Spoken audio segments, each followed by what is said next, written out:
اللہ کے محبوب نے ارشاد فرمایا کہ میں نے کچھ لوگوں کو دیکھا کہ ان کی زبانیں لوہے کی کینچیوں سے کاٹی جا رہی ہیں۔ تو میں نے پوچھا جبریل یہ کون لوگ ہیں؟ تو کہا حضور یہ آپ کی امت کے فتنہ پرور خطیب ہیں،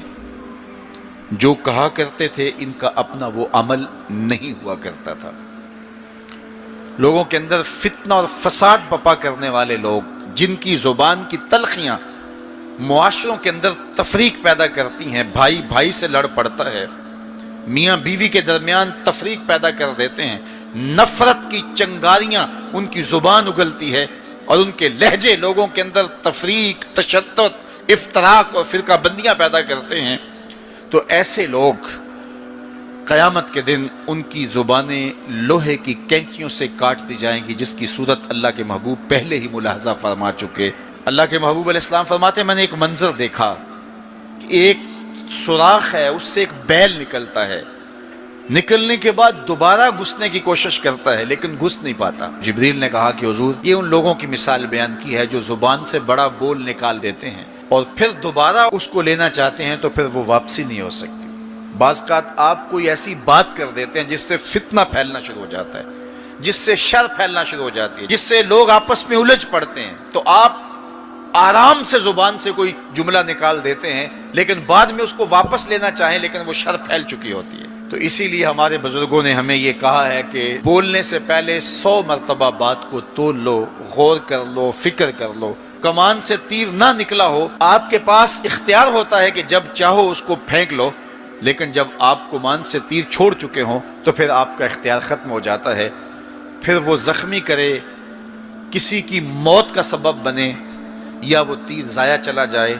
پھر تمہارا اختیار نہیں ہوتا۔ تو بولنے سے قبل ضرور سوچو کہ میری زبان سے نکلا ہوا کوئی جملہ اس معاشرے پر کیا اثر پیدا کرے گا۔ ہر بندے کو اس وقت بولنے کی جو لت ہے، اور آج کل تو وہ سوشل میڈیا کے اوپر جو من میں آیا تنہائی میں وہ لکھ دیا، اور لکھ کے معاشرے کے اندر لوگوں کے اندر وہ چیز وائرل کر دی، جس طرح کی تصویر چاہا ڈال دی، لیکن پھر بعد میں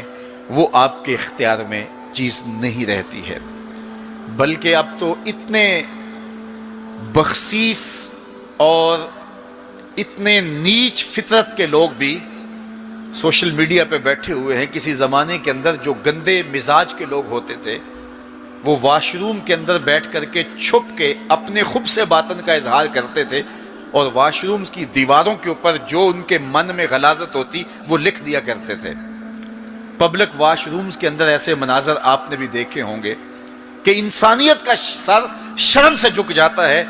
ایسے چھوٹی سوچ کے لوگ وہاں بیٹھ کر کے جو ہے وہ لکھ دیا کرتے تھے۔ اب وہی لوگ،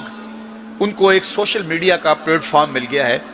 اور وہ یہاں اپنے بند کمرے میں جو چاہیں لکھ کے اس کے اوپر ڈال دیں،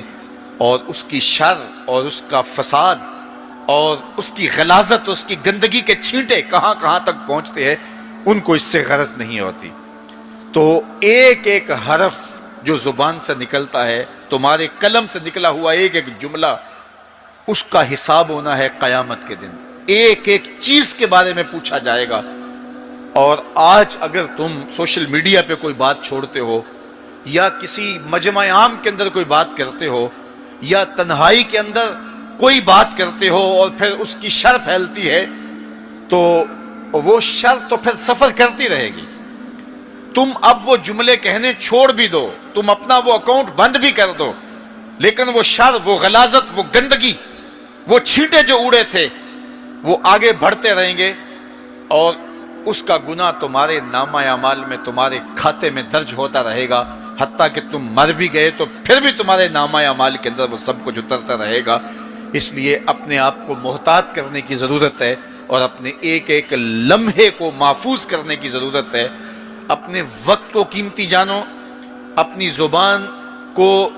کھولنے سے قبل 100 بار سوچو کہ جو میں لفظ کہہ رہا ہوں وہ کیا مجھے کہنا چاہیے یا نہیں۔ میرے اور آپ کے آقا و مولا نے فرمایا جو اللہ اور پچھلے دن پر ایمان رکھتا ہے وہ خیر کی بات کہے ورنہ چپ رہے۔ اس کا چپ رہنا اس کے لیے بہتر ہے،